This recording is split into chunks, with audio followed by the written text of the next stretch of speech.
সব ধরনের রাজনৈতিক মতাদর্শের ঊর্ধ্বে উঠে স্পেশাল সিকিউরিটি ফোর্সের সদস্যদের কাজ করার নির্দেশনা দিলেন প্রধান উপদেষ্টা প্রফেসর ডক্টর মোহাম্মদ ইউনূস।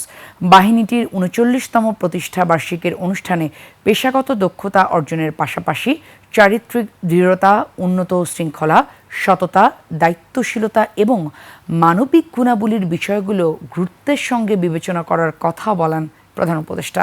আরিফিন শাওনের রিপোর্ট।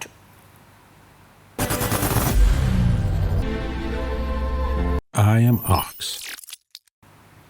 চলতি বছরে ৪০ বছরে পদার্পণ করল স্পেশাল সিকিউরিটি ফোর্স SSF।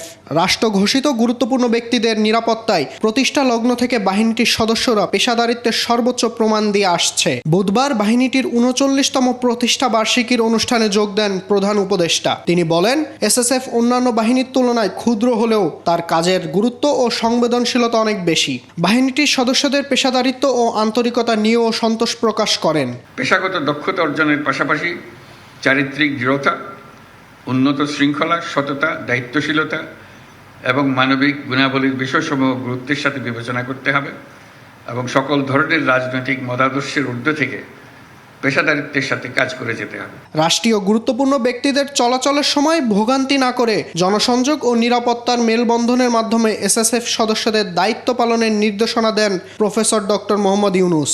জনসংযোগ ও নিরাপত্তার মেলবন্ধনের মাধ্যমেই SSF তার উপর অর্পিত সকল দায়িত্ব সফলতার সঙ্গে পালন করে যাবে। প্রধান উপদেষ্টা বলেন, বাহিনীটির আধুনিকায়নে তার সরকার কাজ করছে। এছাড়া সার্বিক নিরাপত্তা নিশ্চিতে সকল বাহিনী ও গোয়েন্দা সংস্থার নিবিড় যোগাযোগ ও সমন্বয়ের কথাও বলেন প্রফেসর ইউনূস। বিশ্ব মানে আমরা কোথায় আছি। আরিফিন শাওন, ২১শে টেলিভিশন, ঢাকা।